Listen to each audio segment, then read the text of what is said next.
제가 입으로 매매하지 말라라는 얘기 많이 합니다. 정말 많이 하시는 얘기가 여기에서 사서 여기에서 팔고 여기에서 다시 매도해서 여기에서 매수하고 이런 얘기 하시는 분들 있거든요. 그런 분들 치고 매매 잘하는 분을 다 한 번도 본 적이 없어요. 오늘도 같은 구간에 들어왔는데 저는 이 구간대를 일단 하수할 수 있는 영역이라고 보고 접근해 볼 생각입니다. 저가 매수로 대응해 볼 생각이다 이렇게 설명을 드리겠고요. 아마 지금 바로 이 가격 부분에서 진행해 볼 생각입니다. 고점을 갱신했고요. 익절가를 향해 달려가는 중입니다. 마무리 될 것 같고요. 익절이 완료되었습니다. 익절이 완료되었습니다.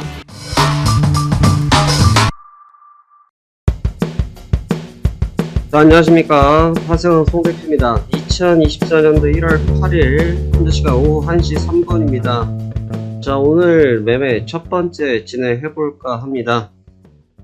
앞선 영상에 대해서 보시고 좀 흥미롭게 생각해 주시는 분들 많이 계시고요. 이게 과연 실전에서 내가 그렇게 포지션을 들고 있을 수 있을까, 또 내가 할 수 있을까 라고 하실 수 있는데 막상 해보니까 또 이해를 하시고 하고 계십니다. 이게 우리 이런 거죠. 매매라는 게 있잖아요. 제가 입으로 매매하지 말라라는 얘기 많이 합니다. 입으로 매매하지 말라는 얘기는 무슨 말이냐면 정말 많이 하시는 얘기가 여기에서 사서 여기에서 팔고 여기에서 다시 매도해서 여기에서 매수하고 다시 재매수해서 여기서 팔고 여기서 다시 재매도하고 여기서 익절하고 다시 재매수하고 이런 얘기 하시는 분들 있거든요. 그런 분들 치고 매매 잘하는 분을 다 한 번도 본 적이 없어요. 그냥 입으로 하는 거죠. 입으로. 매매 입으로 하면요 그냥 끝도 없습니다. 그리고 제가 제일 하지 말라는 게 뭡니까? 어디까지 갈 건데, 어디까지 할 수 있는데, 어디까지 먹을 건데, 여기까지 간다고 했잖아. 그런 얘기처럼 쓸데없는 얘기가 없어요. 정말 매매하시는 분들 중에 피해야 될 단어가 그런 단어들입니다. 왜냐면 저도 매매 중에 영상 있는 그대로 다 보여드렸지만 저도 매매 중에는 어디로 갈지 확신하고 매매하진 않아요.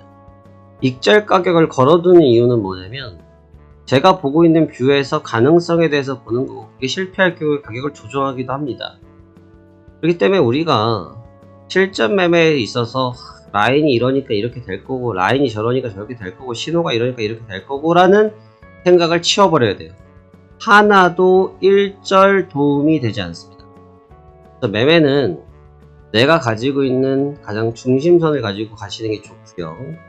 또 하나는 매매 시간에 대해서 너무 강박관념을 갖지 마세요. 여러분, 매매 시간에서 강박관념을 갖지 말라는 게 뭐냐면 어떤 날은 저도 30분 안에 매매가 끝나는 날도 있고 어떤 날은 2시간 안에 끝나는 날이 있고 어떤 날은 하루가 넘어갈 때도 있고 어떤 날은 10시간이 걸릴 때도 있고요. 랜덤한 거죠. 왜냐면 시장이 주지 않는데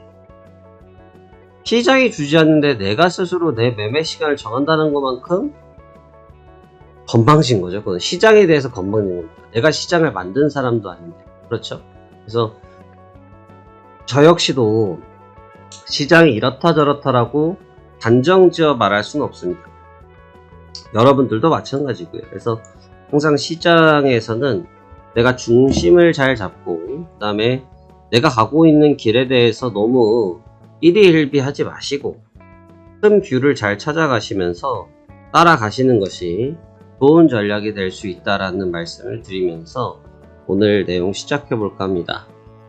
자, 오늘 매매 자리는 앞서 올라갔던 영상과 같은 자리에 지금 다시 돌아와 있는 단계입니다. 그래서 저는 아직은 시장이 확실하게 넘어갔다, 꺾였다라고 생각하진 않아요. 그래서 아직은 좀 지지선이 남아있다라고 보고 있기 때문에 1차적으로는 일단 매수 생각을 하고 있어요. 다만 뭐가 있냐면 이게 미국 본토장, 제가 앞서 시황 브리핑에 어떤 말씀을 드렸냐면 다우지수가 만만치가 않다.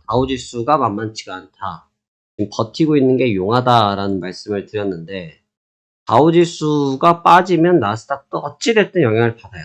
안 받을 수가 없어요. 오늘도 아침에 개장하면서 잘 나가고 있었거든요. 근데 항생이 깨지니까 좀 영향을 많이 받네요. 우리 시장도 같이 밀렸고. 그래서 같은 구간에 들어왔는데 저는 이 구간대를 일단 하수할 수 있는 영역이라고 보고 접근해 볼 생각입니다. 저가 매수로 대응해 볼 생각이다. 이렇게 설명을 드리겠고요. 아마 지금 바로 아마 이 가격 부근에서 진행해 볼 생각입니다. 일단 이 정도의 큰 뷰를 가지고 접근한다 보시면서 진행해 보도록 하겠습니다. 자, 오늘 현재 시간 13시 08분입니다. 13시 08분이고요. 나스닥입니다. 나스닥이고 저는 16438.75에서 한 개 매수하려고 합니다. 16438.75에서 한 개 매수 주문 주문 접수 완료. 접수하고 기다려 보도록 하겠습니다. 매수 주문이 체결되었습니다. 매수 주문이 체결되었습니다. 매수 주문이 체결되었습니다. 일단 좀 오래 기다렸어요. 오래 기다렸는데 일단 매수가 잡혔습니다. 잡혔고요. 지금 시간이 이제 14시 39분. 제가 시그널 낸지 약 1시간 반 정도가 지난 시간인데 뷰는 특별히 달라진 점은 없어요. 동일한 뷰에서 볼 계획이고요. 다만 유럽장 전후에 일단 어느 정도 윤곽을 좀 봤으면 좋겠고 그때까지도 뚜렷하게 길이 좀 보이지 않으면 일찍 클로징 하는 전략도 고려하고 있다 정도로 보시면 좋을 것 같습니다. 자, 그러면 오늘도 성공 투자 파이팅 하시기 바랍니다. 매매 시작해 볼게요.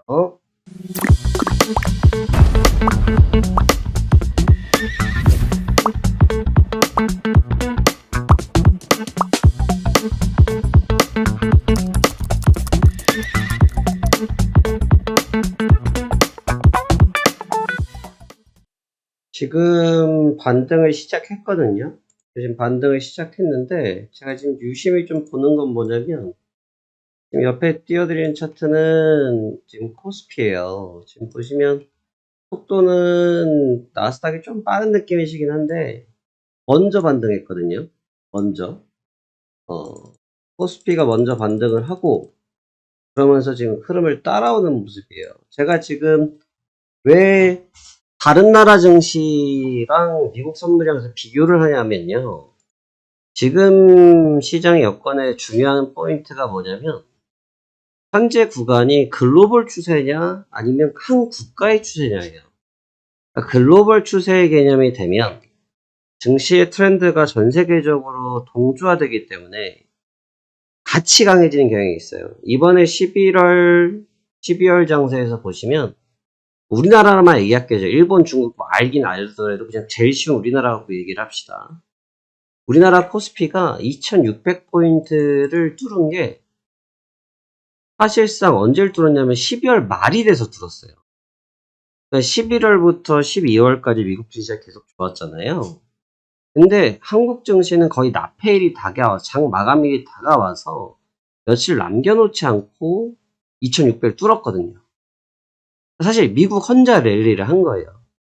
그러니까 미국만의 증시가 강함의 모습을 자국 우선주의라 해서 미국의 강한 모습을 갖고 있을 수 있는데 증시라는 게 어느 정도의 밸런스는 맞아야 되는 거거든요.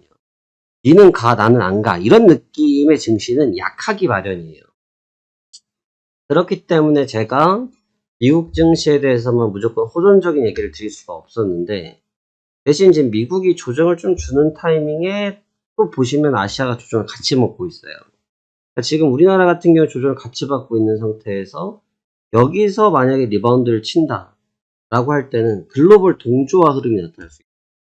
이 글로벌 동조냐 아니면 그 나라만의 주가의 움직임이냐 이거는 중장기적인 관점에서 되게 중요한 의미를 갖고 있을 수 있거든요. 그 점을 좀 주목해서 보셔야 될 것 같아요. 그래서 이런 부분들은 뭐 매매 포인트를 잡는 건 크게 두 가지를 잡을 수 있어요. 그러니까 뭐 크게 끌고 가려고 할 때는 뭐 밴드 업을 한 노리는 전략을 쭉 갖고 갈 수도 있고 그다음에 짧게 숏 게임을 할 때는 박스권 정도 내외에서의 흐름을 가져갈 수 있거든요. 근데 제가 지금 계속 흐름을 체크하겠다라고 말씀을 드리는 게 지금도 보시면 방금 싹 밀렸는데 아시아도 같이 움직였어요. 근데 지금 나스닥이 조금 더 민감도가 높거든요. 지금 이게 어느 정도 동조화되고 있다. 그럼 이게 반등을 하면 같이 반등을 하고 하락을 하면 같이 하락한다. 글로벌 추세의 안정감이냐 비안정감이냐 이게 좀 구분될 수 있다는 거죠. 그 점을 좀 체크해야 될 것 같아요. 아마 3시 한 반경 전후가 되면 아마 익절 포인트를 한번 제시하지 않을까 싶습니다. 그렇게 생각하고 있어요. 나스닥 16469.25 16469.25에다가 익절 좀 넣어보도록 하겠습니다. 고점을 갱신했고요. 익절가를 향해 달려가는 중입니다. 뭐 마무리 될 것 같고요. 조금 유럽장이 돌아서지는 못했어요. 많이 그냥 보합권 내에서 등락 중인데 그 구간에서의 좀 탄력을 받았고, 그 다음에 아까 저점을 순간적으로 붕괴했을 때 나타났던 거래량 한번 저점 매수, 그 다음에 연속적으로 눌림목을 한 번 더 받고 슈팅을 주는 또 대규모 매수 물량. 그러니까 연속적으로 계속 매수 물량을 쌓아주고 있죠. 계단식으로 매집을 좀 하고 있는 모습인데, 정확하게 표현은 매집은 제가 좀 과도하게 표현한 거고 매집까지는 아니고요. 단발 매수에 좀 집중하고 있다 정도가 조금 디테일한 표현일 것 같습니다. 일단 오늘은 미국장이 개장하기 전에 마무리하는데 목적을 좀 두고요. 계속 보겠습니다. 목표가가 거의 다 왔는데 잠깐 멈췄는데요. 이제 이럴 때가 지난번 영상이랑 거의 같죠. 근데 시장이 이런 거예요. 지금 만약에 자 보세요. 내가 여기보다 조금 위에서 팔라고 대기하고 있어요. 지금처럼. 근데 안 주고 팔았다고 해서 내려왔잖아요. 급하게 막 처리하고 막 이러려고 할 필요가 없어요. 너무 그렇게 하면 매매가 조급해져요. 그러니까 전체적인 웨이, 길이 틀어지지 않으면 그냥 보셔도 무방해요. 그러니까 여기서 기다리지를 못해요. 대부분의 개인 투자들이 이제 우리가 힙소라고 해요. 힙소. 선물에서는 힙소라는 단어가 중요한데 제가 일전에 지지와 저항이라는 얘기를 한번 해드린 적이 있거든요. 지지와 저항이 뭐냐면, 그러니까 저한테 이제 진짜 많이 하는 질문들 몇몇 가지만 딱 보면 공통점이 있어요. 여기가 지지선이 얼마입니까? 여기입니까? 여기입니까? 위에는 저항선이 얼마입니까? 여기입니까? 이런 질문 하시거든요. 근데 선물이 예를 들어서 1 플러스 1, 1 플러스 1은 2다라는 정확한 공식이 아니에요. 아무리 우리가 이 파생상품이든 주식시장이든 모두 다 이 금융상품들은 금융공학이라는 단어를 쓰죠. 근데 금융공학이라는 단어를 쓰는데 그 금융공학이라는 단어가 소수점 한 자리까지 다 맞지가 않아요. 은행에서 그 큰 은행에서 여러분 정산하면은 1원짜리 하나까지 항상 맞을 것 같아요. 틀릴 때가 있어요. 그래서 그거를 재무제표상에 정리를 하죠. 그런 것처럼 선물도 지지와 저항이라는 게 A는 A, B는 B라고 명확하지가 않아요. 그러니까 항상 이 자리를 넘어왔다가 올라올 수가 있고 돌파했다가 내려올 수도 있어요. 딱 여기가 아니라는 거죠. 꼭 여기가 저항이다라고 딱 칭하시는 경우들이 있는데 그렇지가 않아요. 넘어갈 수 있다 이거죠. 그렇기 때문에 힙소의 파동에 걸려들지 않으려고 하면 그런 부분들을 배제하고 봐야 된다 이거죠. 그러니까 전체적인 웨이만 보면 돼요. 웨이만. 길만 따라가면 크게 문제 생길 게 없습니다.